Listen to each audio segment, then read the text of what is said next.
goddamn military. The And Pentagon, I'm fucking livid that we are stuck in the timeline where Alex Jones is right.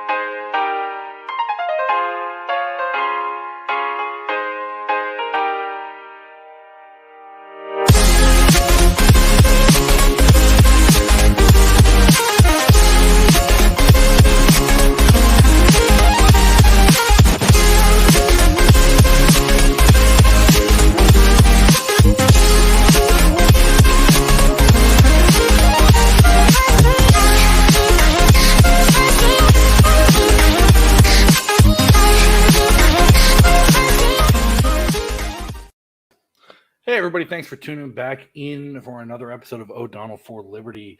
First things first, out of the way, just always your friendly reminder, thanks to our sponsor, snackswag.com. Go get your favorite Liberty swag over there, highlighting today's favorite, the Nuke Me Bitch. Swalwell, Joe Biden, if they want to come for him, they can.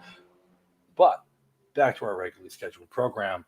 I'm joined today by an outstanding Libertarian Party activist, someone a lot of people should be familiar with the work he's been doing, a past candidate, past organizer, past party leader, currently given up all that to take his life and his family on the road, teaching liberty principles, liberty ideas, and communicating liberty to the people across the country with the Road to Liberty tour. I want everybody to give a great welcome to Anthony Welti. Anthony, how's it going today? What's up, man? Dude, so nice to talk with you finally. Same. We've been interacting on Twitter forever. It's our first chance to actually get to talk to each other. Tell everybody here a little bit about yourself, a little bit about your background.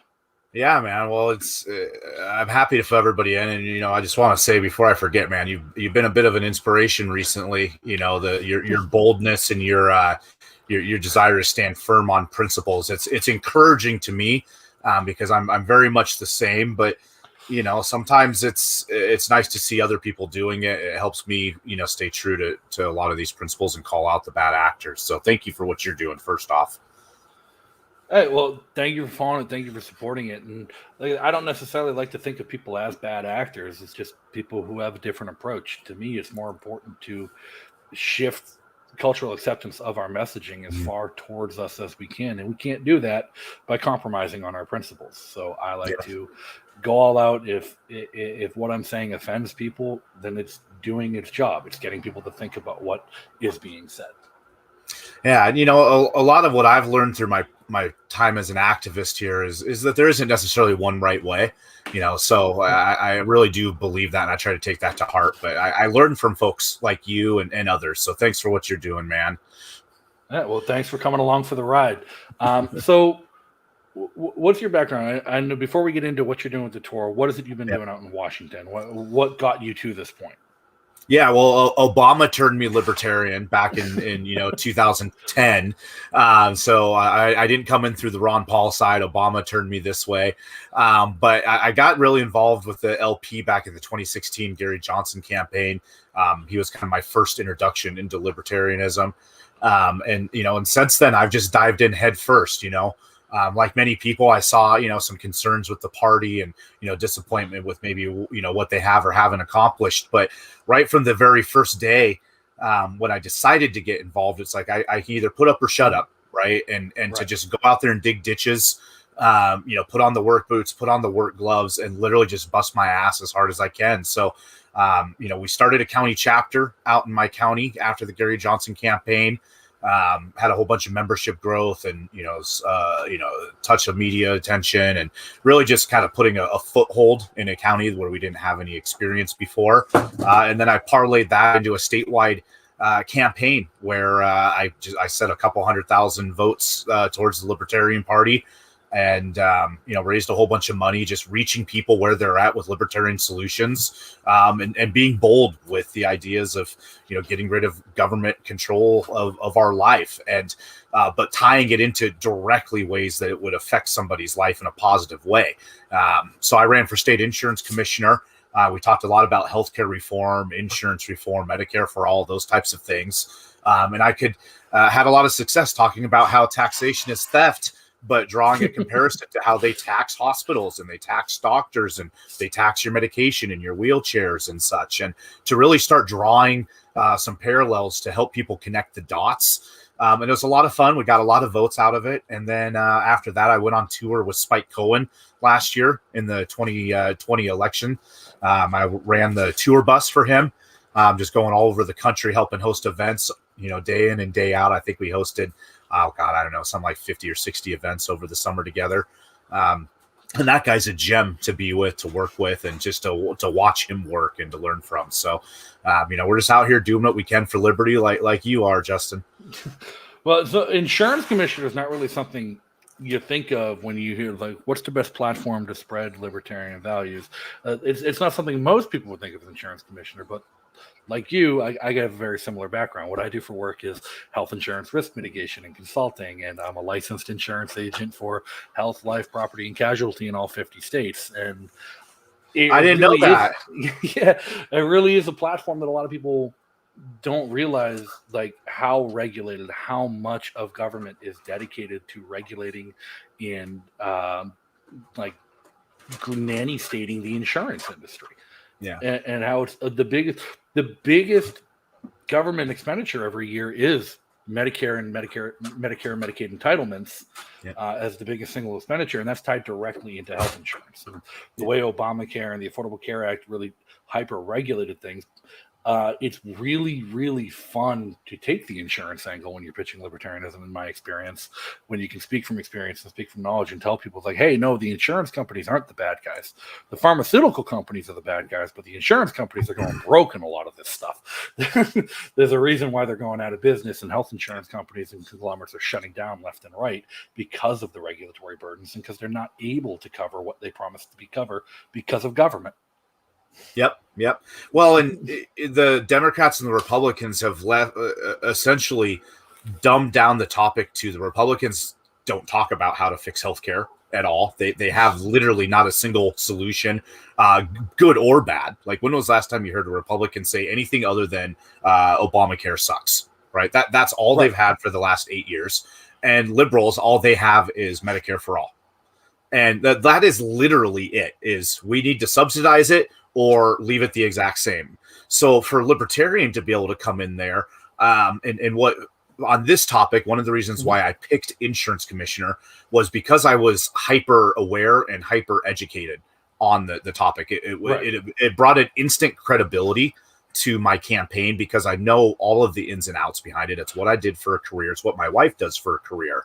And at the same time, because I did it in a customer facing way, in a sales way, I'm very good at understanding how to communicate this at minimum, this set of issues to people, because I understand the jargon. And yeah, it's always super refreshing when a libertarian runs for an office they're actually qualified for. Yeah, well, and what politicians qualified for any office? We'd say none, but at least having education behind it. And when talking to somebody about insurance, Monday through Friday, 9 to 5, you get used to understanding what people's concerns are. You get used to listening to them to come, be upset, over and over. You get used to finding solutions to make their lives better in that arena. So I just applied that to my campaign. And because none of the other parties have done anything to make things better, I could go in there and immediately, save people money. I could go into a coffee shop meeting and literally walk away with 1 or 2 people finding out something new about insurance, so they could go home and maybe save a few bucks or get something better for themselves. And that was without being elected. Right. So when you're helping people, right, one of the things that, as a candidate, you often, people want to know, if they're going to vote for you, they want to know how you're going to make their life better. It really dumbs down to that. And that's why Democrats and Republicans win so often, is because they say, well, we're going to do this, this, and this for you, right? We're going to give you this, do this for you, or help you with this. And libertarians a lot of times like, well, we want to take away this, we want to take away that and abolish that. And while that's true, I had a lot of success communicating in is like, I'm actually going to fix these things so that, by having freedom, by getting rid of this, there's a tangible way where it's going to put money back in your pocket. And at worst, you're not going to be worse off, right? Even if you don't like my solution, you're not obligated to take advantage of it. It's just that you're letting other people have that solution. Right. You know, if you still want the same broken thing you've got, excuse me, dog. I've got an F-16 flying overhead right now. I'm out in Eastern Washington, and twice a day. Oh, I think I lost your audio there. Oh, now you're back. Right. Yeah, it's because they're the F-16s are jamming my signals as they fly by. Ooh. I'm right down a giant river ravine out here, and twice a day the F-16s fly by doing their practice runs. So I can flip them off as they fly by. Well, that's your tax money at work right there.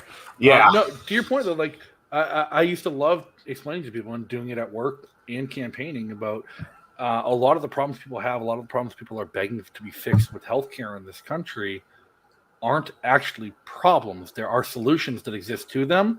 It's just the regulatory nightmare and the regulatory environment and government has convoluted the system, made it so hard to navigate that ordinary people can't access those solutions. One of the first times I ever went viral on Twitter, the first like big thing that blew up my Twitter account was AOC had tweeted something about how it's criminal for insulin to cost so much, and so people not being able to afford their insulin. And I just responded to him, I'm like, well, there's all these sorts of programs out there that the insurance companies and the pharmaceutical companies are working together to provide insulin at little or no cost to people who can't afford it. If people just take the 10 minutes to fill out the form online. And she retweeted me like, this is a lie. That's not true. He's lying about you. And I'm like, all right, fuck it. And I just responded with the coupon. And I went into our system and I generated a coupon to get a vial of insulin for $12, and I just published it on Twitter. Wow. And she just had nothing, but my mentions were just full of communists, like, fuck you, blah, blah, blah, blah, blah, blah, blah. I got in trouble at work. And they're like, that wasn't, like, cool. I'm like, it's not like it wasn't publicly available. It's just I knew how to find it, and they don't. But those things exist for people who, unfortunately, take the time rather than having it available to them. Yeah. Well, and what you did was you helped people, or right. I mean, and you got slammed for it, of course, but that's something libertarians can be doing, and not just from a, hey, your county chapter can go pick up garbage, right? That's great. We should go do that and do that volunteer, that charity type work. But as we're campaigning, like, we should be looking to help people, like, on the spot as often as possible, like provide them resources that and outside the box thinking. And if you approach it with the desire to actually help each individual that you come in contact and not so much be vote seeking, you're going to be successful, because we know our ideas work, and we know, how to minimize the state's impact on our lives on a daily basis, even though that impact exists, right? We know how to dodge it and to, be aware of it and to get ourselves out, in less predicaments and whatever. So if we help empower people, right, that's going to make them want what we're selling more. It's going to make them curious to, what else can these ideas help me with? And it's very prosperous when you're doing that. I feel like when you're having those conversations, it's healthy, right? It's not so much red versus yellow versus blue versus green versus them and vote and this and that. It's just about how do we help make each other's lives better. And doing it voluntarily, and people latched onto it. I got 324, almost 325,000 votes in a contested 3-way race out here.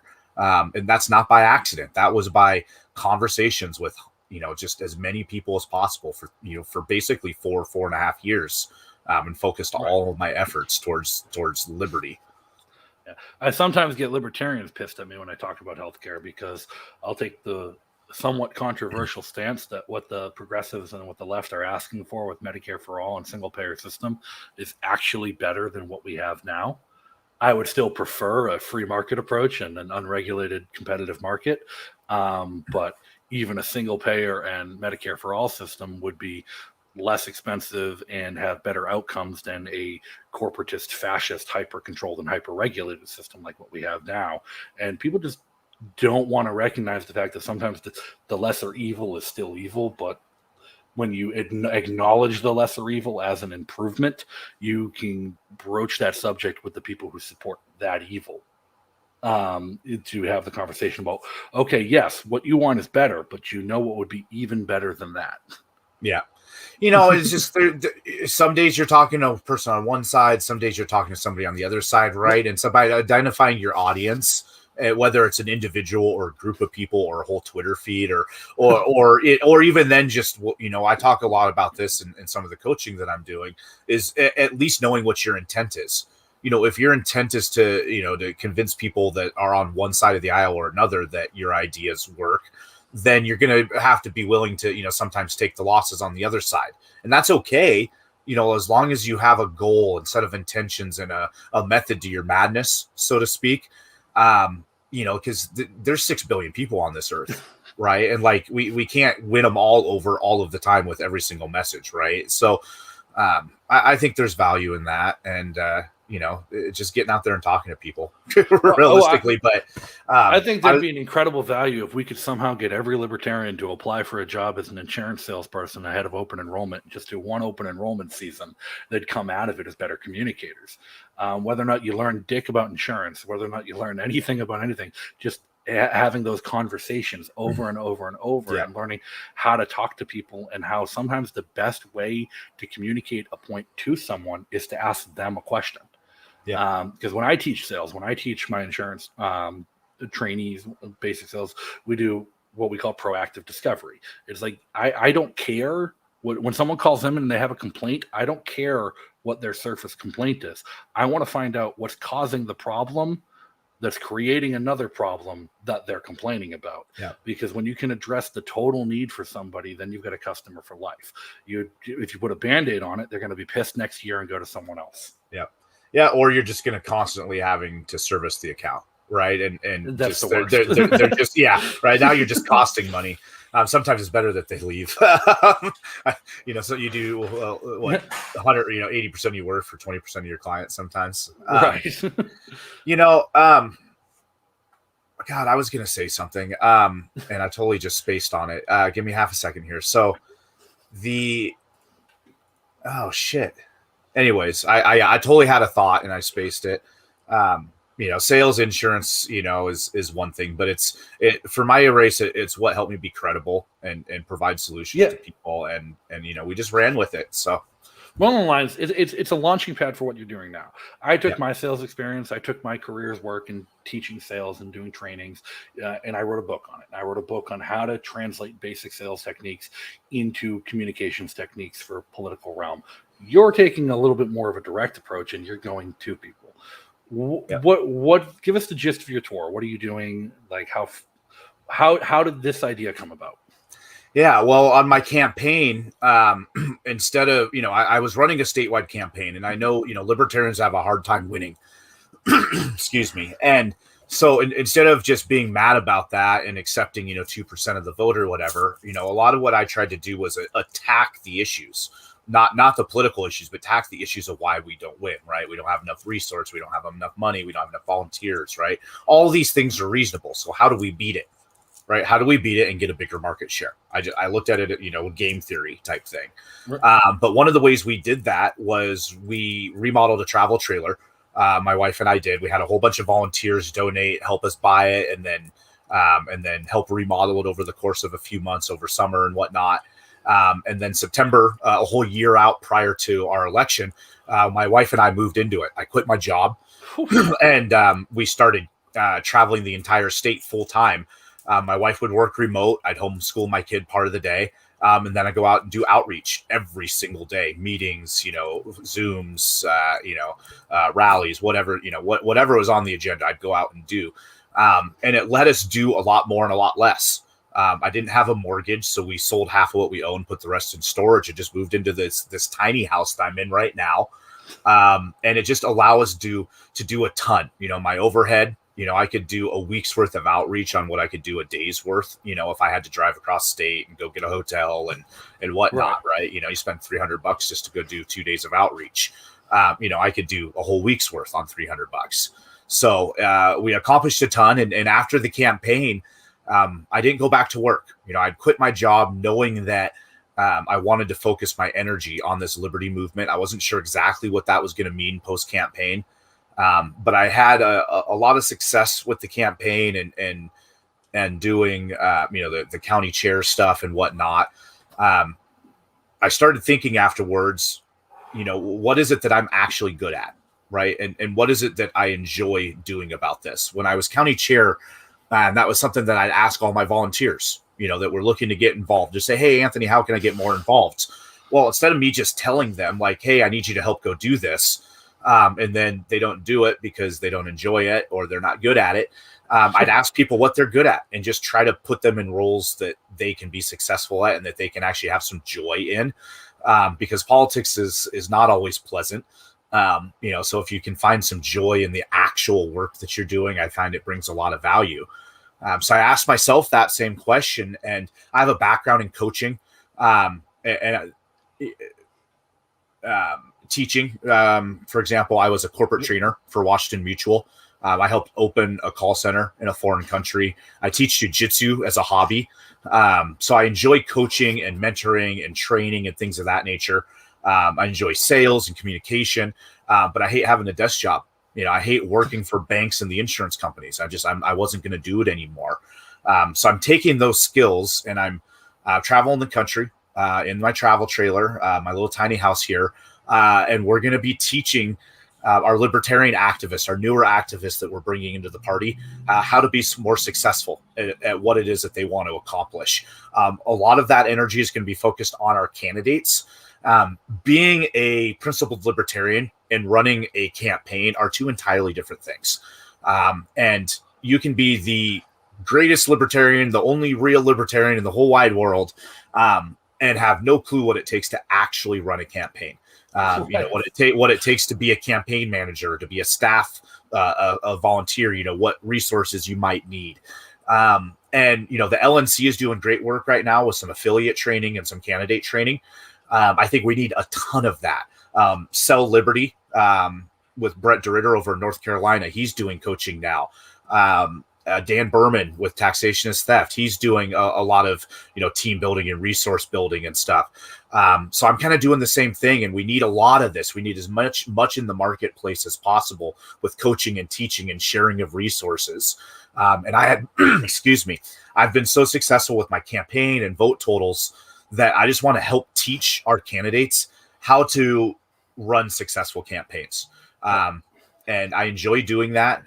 So we're traveling the country. We got about 15 or 20 stops between Washington and Florida. We're doing the entire country over the next couple of months. And we'll be giving, little seminars to county chapters, to state chapters, caucuses, whoever needs help, I'm going to come in and help you. I want to be a resource for this party going forward. I'm not running for office. I'm not planning on staying in my home state. We're planning on, moving across country, maybe buying some land, relocating.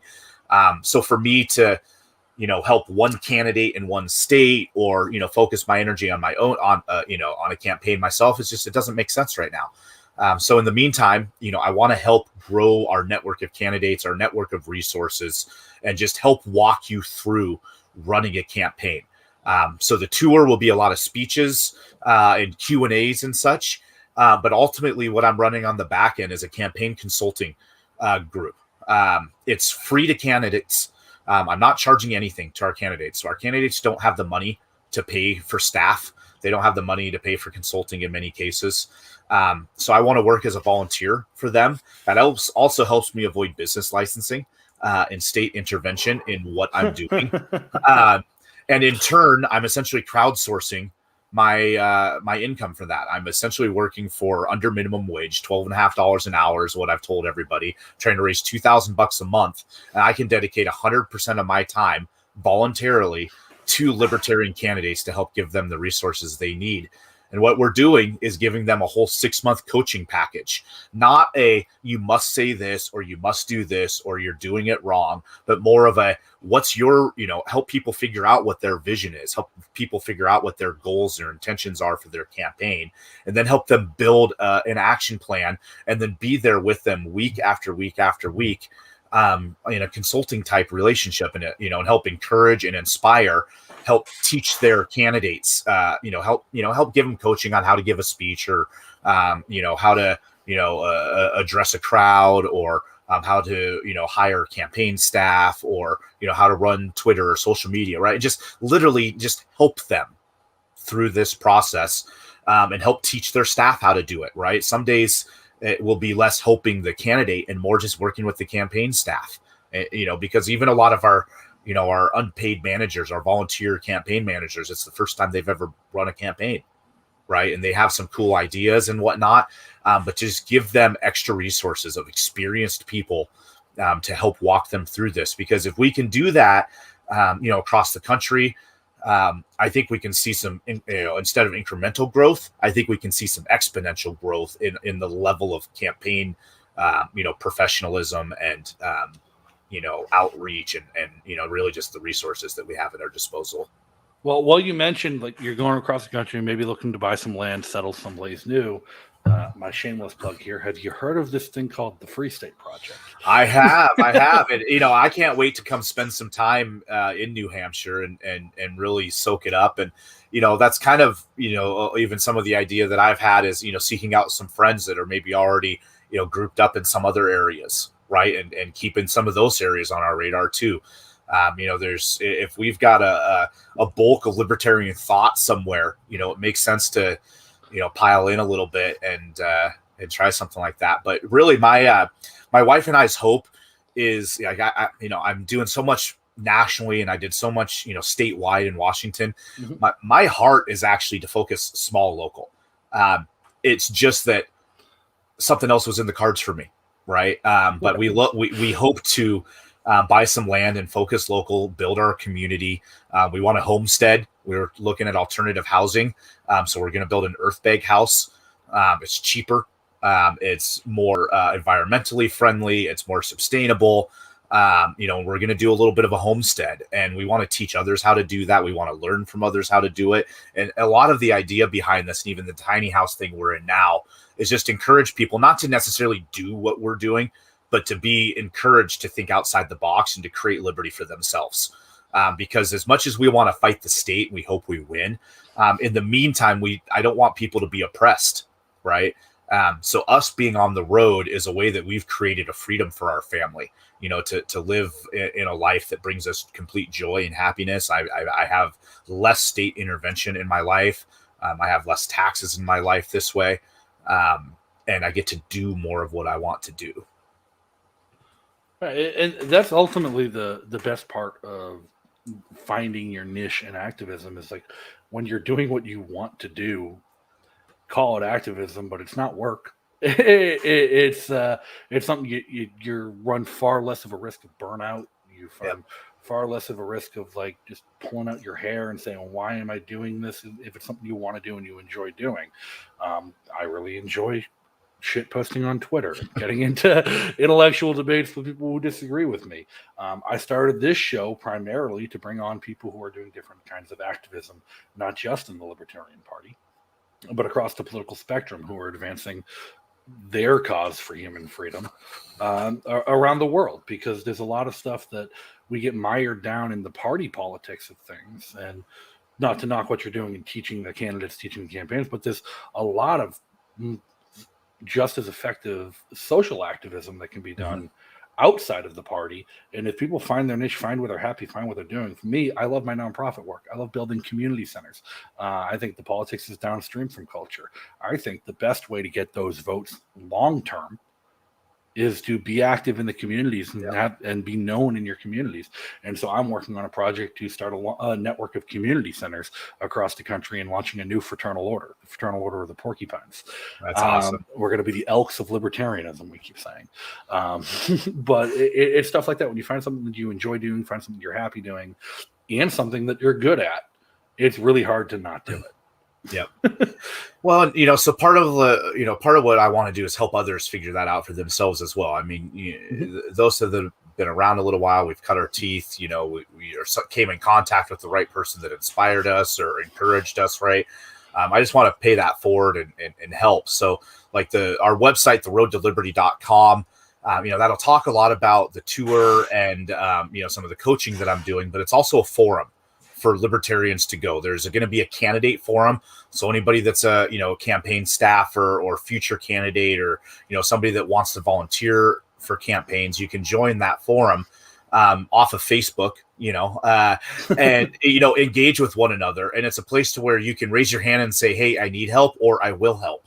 right? And then we're doing the same thing with a candidate affiliate forum, and then there's a libertarian forum. Okay. And then I forgot to do this one, so shame on me, because this is the first website I've ever built. I'm actually going to have an algorithm forum as well. I just need to go in and plug it in and get it going. And that's actually a new topic for me, but it's something that I think I was inherently feeling and doing. And then I heard, oh, there's this thing that is that exactly.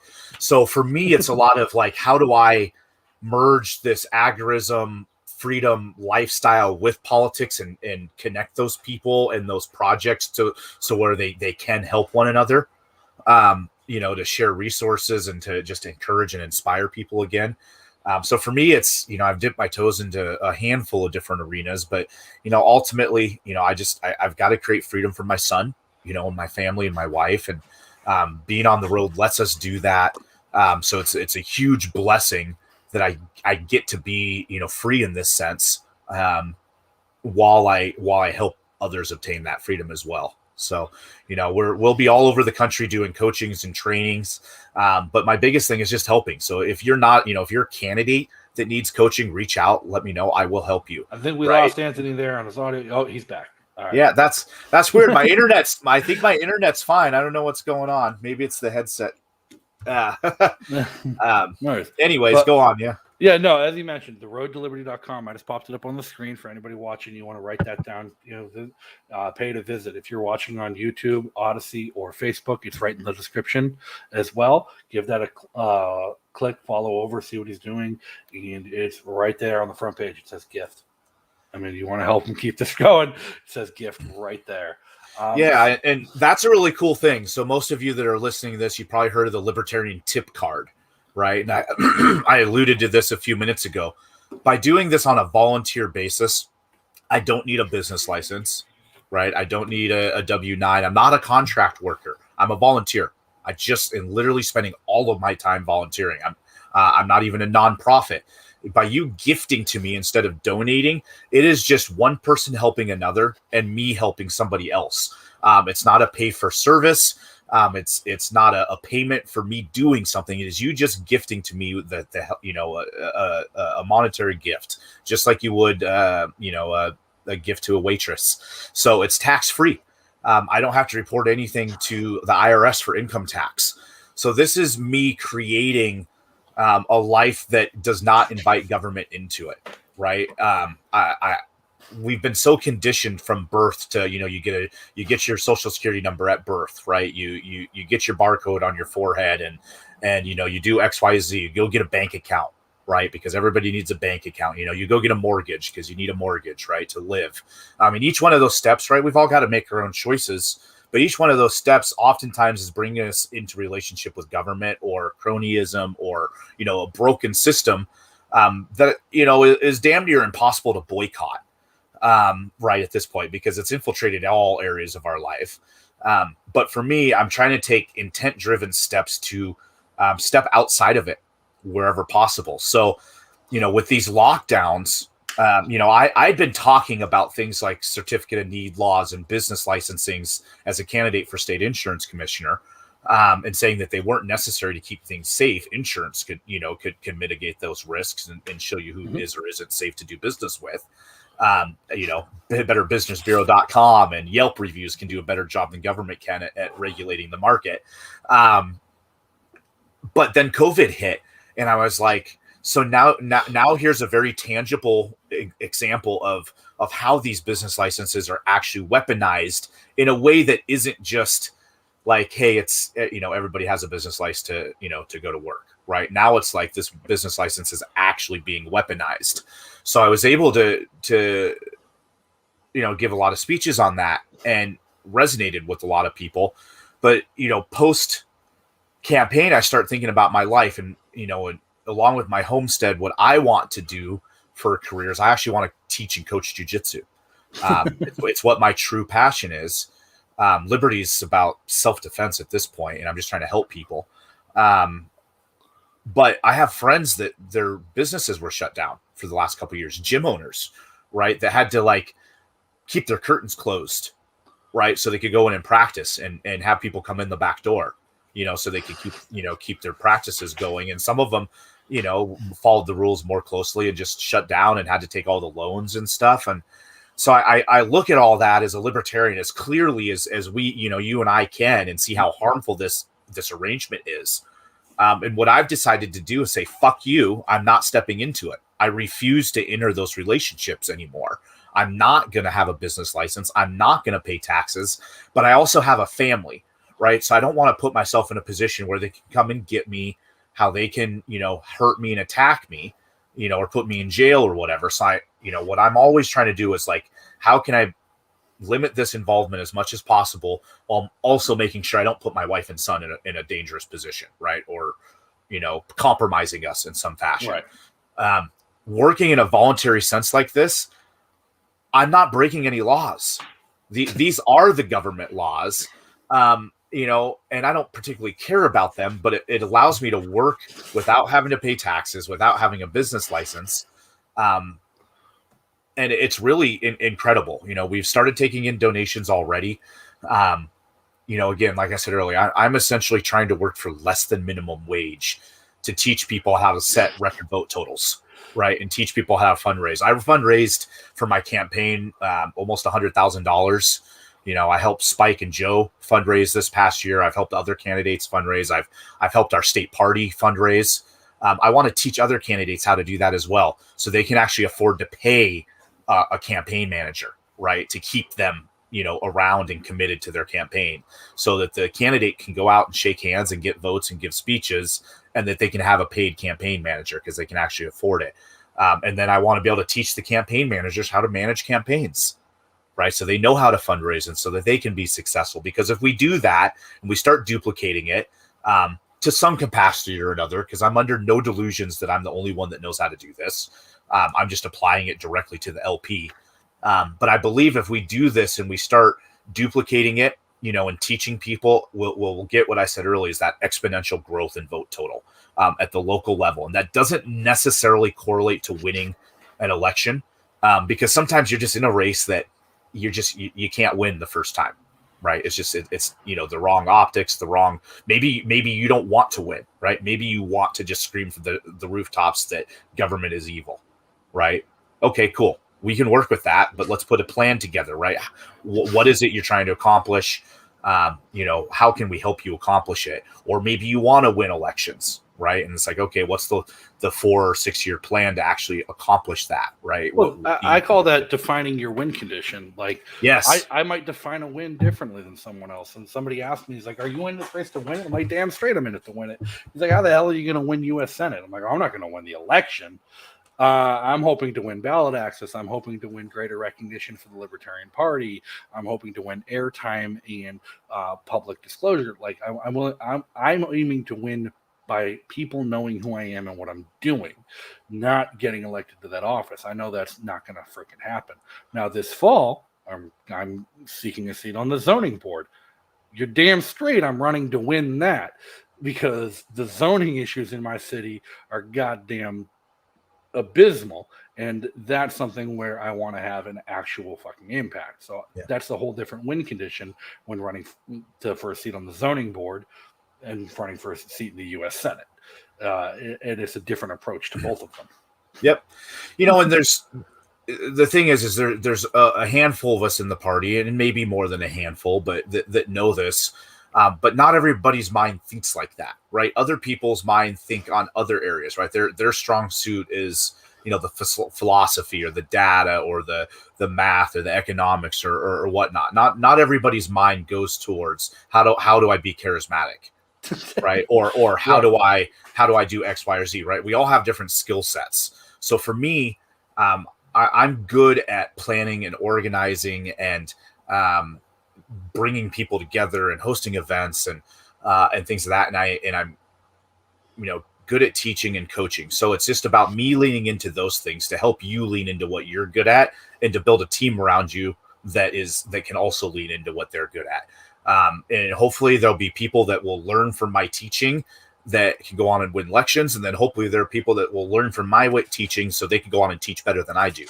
Right. Because ultimately what I want is my fundraising numbers and my vote totals to be an afterthought. I want to be the guy that got his ass kicked, right? Not the guy that, did pretty well and raised a bunch of money. I want to be an afterthought in this movement because it grows so quickly, and that we have liberty so I can get back to coaching jiu-jitsu instead of having to fight to save people's lives, in a legitimate sense. So, the Road to Liberty is a good, roadtoliberty.com is a good way to stay in touch. I would absolutely ask people to donate a few bucks, $5, $10, $25 a month, whatever it is you can give. If you can't give, just join the forums and start having conversations. I know so many of us are frustrated with the mega, tech corporations and, all this bickering back and forth and what censorship should or shouldn't be allowed.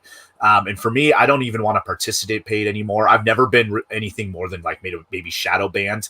My reach has gone down a ton, but I've never been blocked.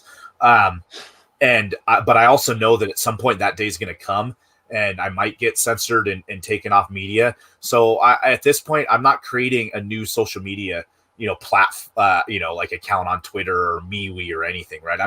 If they kick me off, they kick me off, and I'm going to go do my own thing.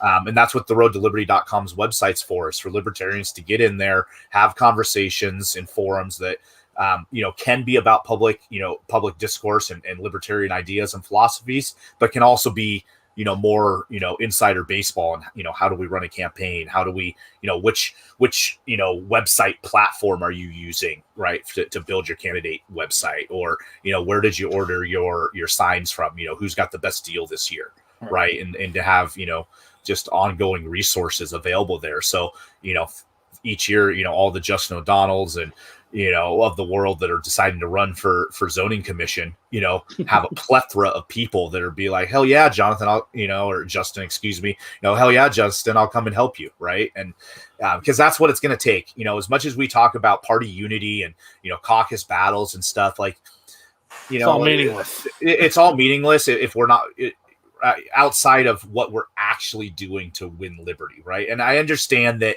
we want the party to be a vessel to do that, right? That's a whole nother debate, but we can have unity within our campaigns and within our outreach. And it's very easy to, like, if you don't like a specific issue, or maybe it's just not the thing you want to spend your time on, to just go find a different candidate that's working on something else, right? And to spend all of your energy helping that person, right? Or helping that issue. And I find that when we do that, our movement's a lot more peaceful. We're getting along with one another more. We're less frustrated with one another. And, I'm no saint by any means, but I know that when I stopped focusing on that stuff as much and only focused on, as cliche as it sounds, hearts and mind, or really what I tried to do is my goal was to create people that wanted liberty for others. It's one thing to get people to want liberty for themselves. That's really, that's the easy part, but getting them to want liberty for others. And I believe I did that. But when I focused on that, I was a lot happier. The people I was working with were happier. They stuck around. They're still with me, helping me now. So that's what I want to do. I just want to help people get connected to their projects, to the candidates that need help, that have skills to offer, need help themselves, and really just help bring us all together. And that's really the important thing, is not bringing everyone together around a single thing as much as a movement in general. Because I see so much, even the Liberty Unity movement, even Reed and Dave Smith with their Unity Caucus and trying to bring everyone together. It's bringing everyone together to do their version of work, working on campaigns. But working on campaigns isn't the only avenue. It's a very important avenue, but it's not what everyone's best suited for. Hell, I am the last person you ever want volunteering on your campaign. I am wildly disorganized. I'm never going to show up on time. If I don't have a campaign manager dragging me around when I'm running for office, nothing happens. I'm great at talking. I'm great at giving interviews. I'm great at debate and articulating ideas. Not good at getting myself to the place where that's possible. And you don't want me doing that. Now, opening a network of community centers, doing community cleanups, that kind of stuff. This is the stuff I'm passionate about. That's the stuff I've managed to get a large group of people involved with. We've raised almost $200,000 for our community center in the past 3 months. To me, that's been the easiest task in the world. I struggled to raise money as a libertarian candidate. The $10,000 I raised to run for U.S. Senate here in New Hampshire I think was a record for a Libertarian campaign in New Hampshire. And with it, I doubled the vote totals of Joe Jorgensen, Ian Darrell Perry, and every other candidate on the ballot, just by being me and doing the things the way I do it. But it was a struggle to ask for money. And $10,000 is like, holy shit, how did we get this much? But all of a sudden, something I'm passionate about, I have no problem telling people to go to my GoFundMe, drop $5,000 now. I need to hit 200,000 by the end of the week. No problem at all. And we've had $30,000 donations from single individuals who've been passionate about what we do. And these are people who I've known for years who've never given a dime to a political candidate. You know, I think that's so key, is it just finding your own path, right? And for me, like, I'm all in on the LP because I believe it's the last stand for peaceful revolution, but it is not the end all be all for me. You know, if the LP becomes unviable, then I will spend my energy on something else, or at the very least, it's what I want to be spending my energy on now. Right. Because I'm traveling. I'm not ready to maybe start building a homestead and networking locally and things of that nature. But ultimately, we each have to find out what that is for ourselves. And when you do that, you're going to be more successful. You're going to be happier. What you're going to do, you're going to stick around more. And then that helps all of us. You know, it really, truly does. We've each got a role to play in this. And, it's not necessarily about unity. It's just about, moving things the right direction, as best as any one of us can, because at worst, we're all just playing defense here. The state's aggressed upon us, it's hurt us, it's taken from us, it's stolen from us, it's harmed us, and directly and indirectly. And we're all just trying to, get back a little, right. And hopefully help others while we're doing it. So it's not just about us, it's about everybody, and I think that's what sets libertarians apart.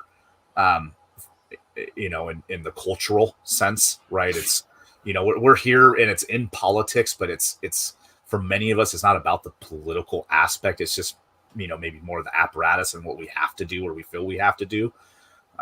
But yeah, I look forward to someday to maybe not focusing so much politically, and there's probably going to come a point to where, like, I'm going to have to take a couple years and just build my farm, and start growing some food. That way, when shit really hits the fan, I don't have to go to Costco. Right.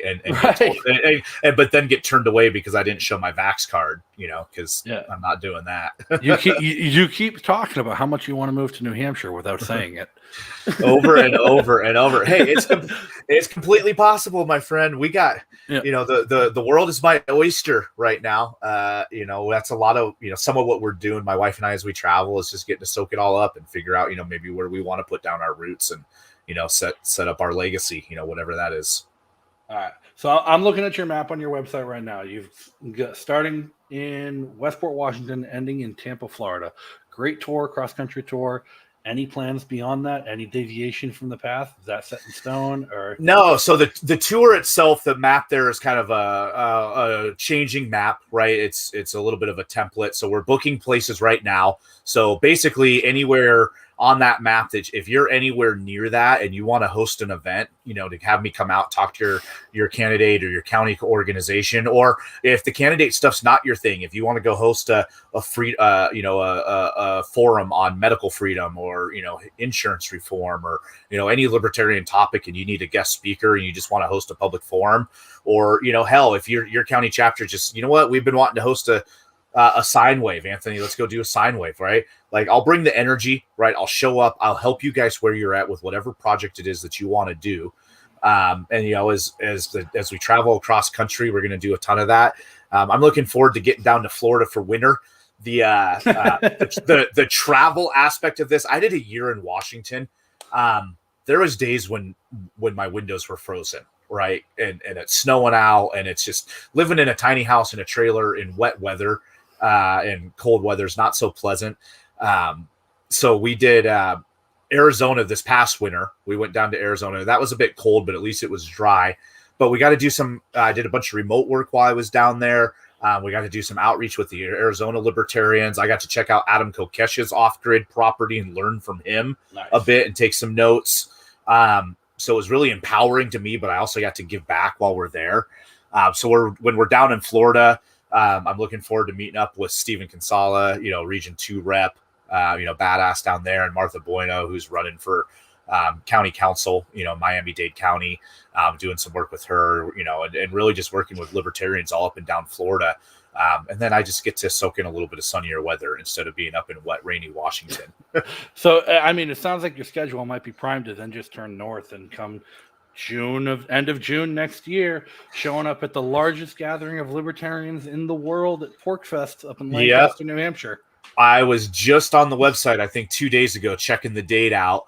And we're definitely going to make it happen. I will be there for PorcFest, awesome. And probably I'm probably going to try to stay in the area for probably about 3 weeks, maybe longer.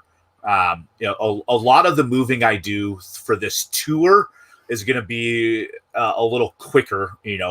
Stay one place for a day or two and then move on. The plan next year is to go a little slower.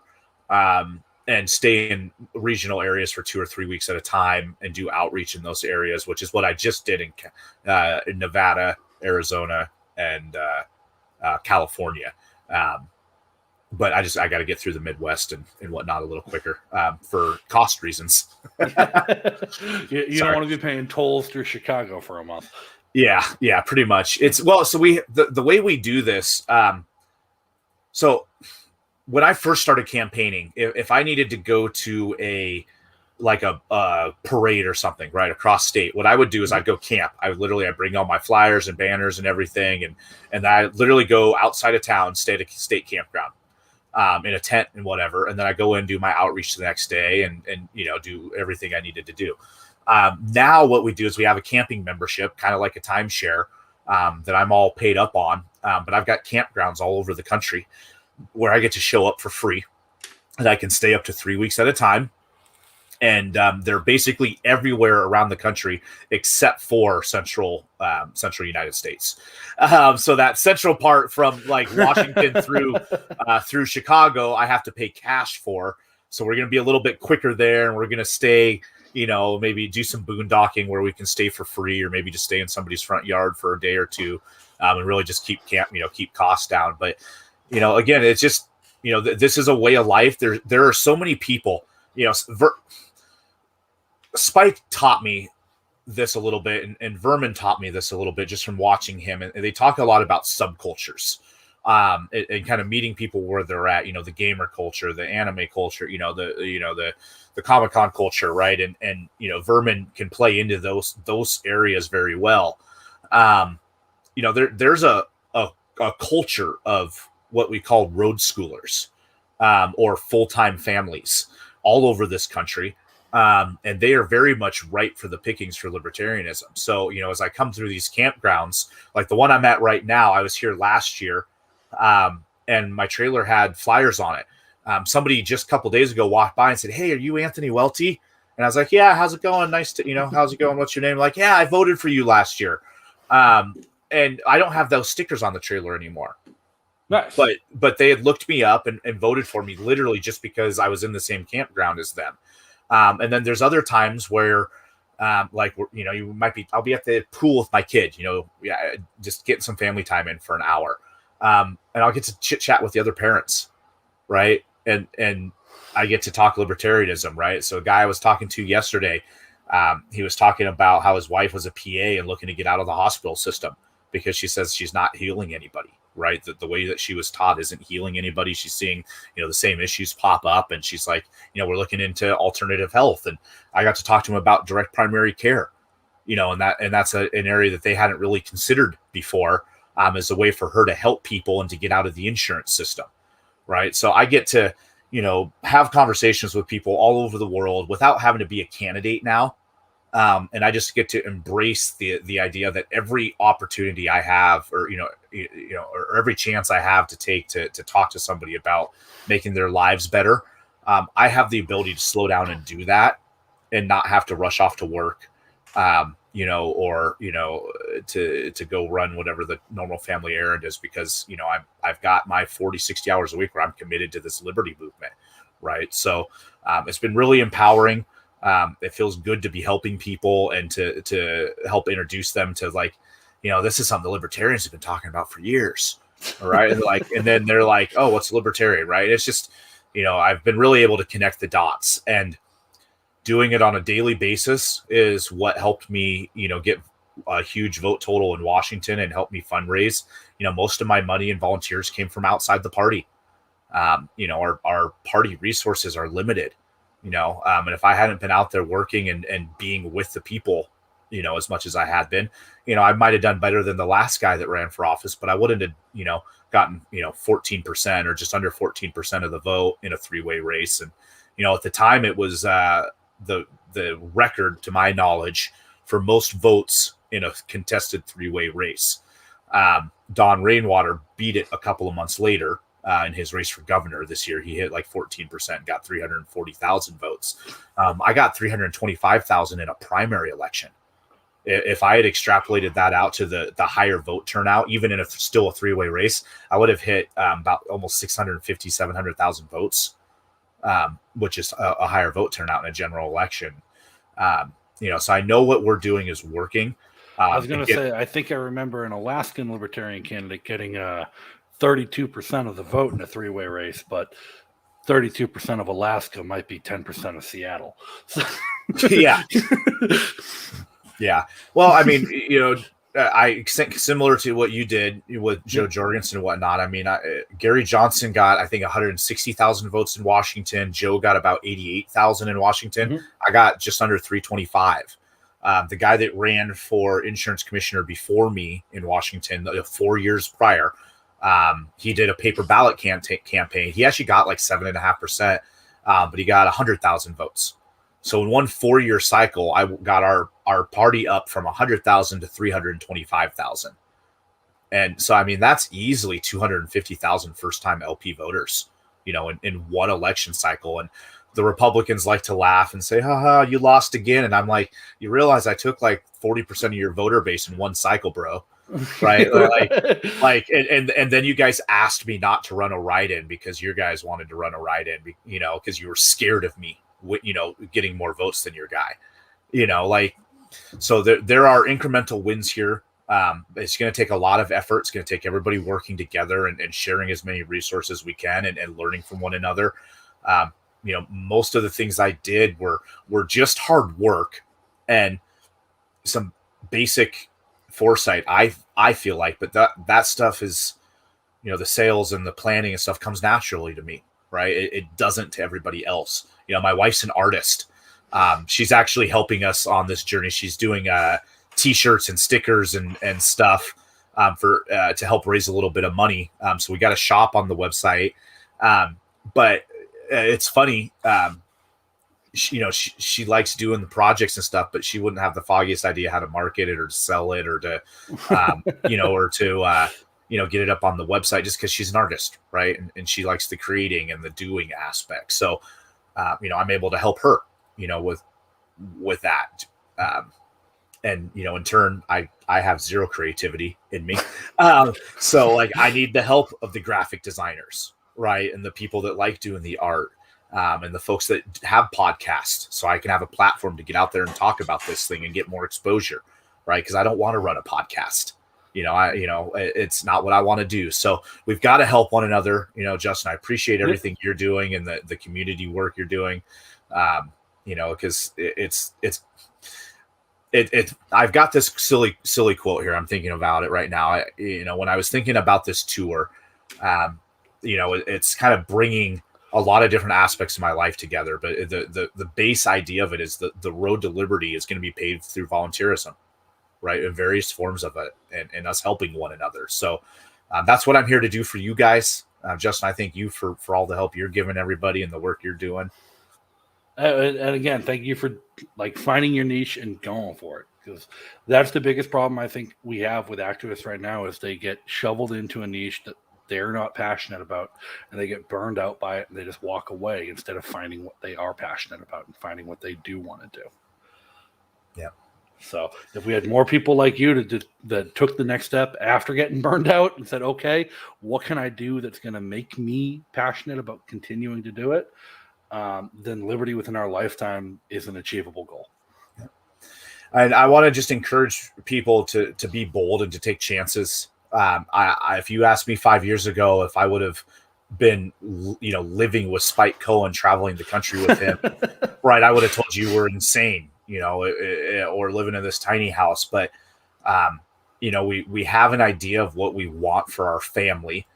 I had an idea of how I might be best suited to help Liberty at large. And I didn't know what each of those two things were to, a dotted I and cross T, but I was able to take those ideas and then start planning.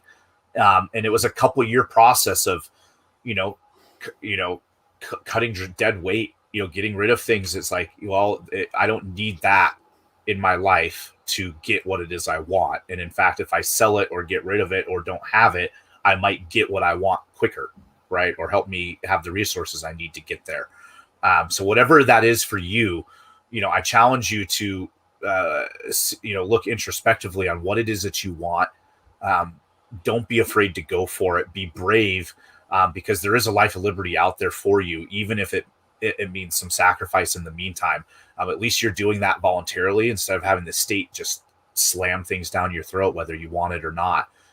And you can have the life that you want, or at least a life that you want more than the life you want now. And if you're content with everything you've got right now, then man, call me, because I'd love to take some advice from you. All right. Well, we're coming up on our hour. Again, I just want to thank you for coming on, Anthony. It's been a great show, great conversation. I'm going to pop right back up on the screen, theroadtoliberty.com. Everyone, please go check it out. Please help where you can. Keep an eye on the tour. Keep an eye out for when Anthony's in your neighborhood, your city. Go pay him a visit. Go hang out.